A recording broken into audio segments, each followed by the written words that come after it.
Good morning guys, ito ang paninda ng aking matanda na ina.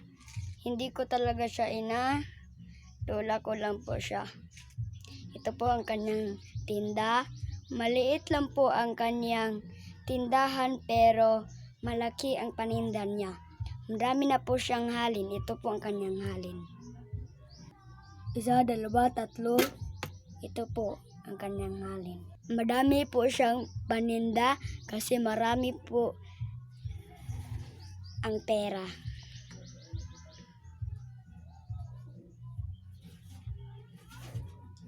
Ito po ang lahat niyang groceries.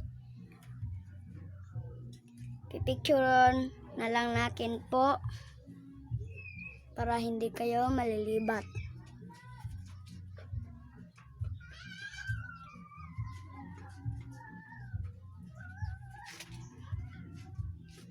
Graduation din namin sa alauna. Guys, yan ang paninda ng aking mami.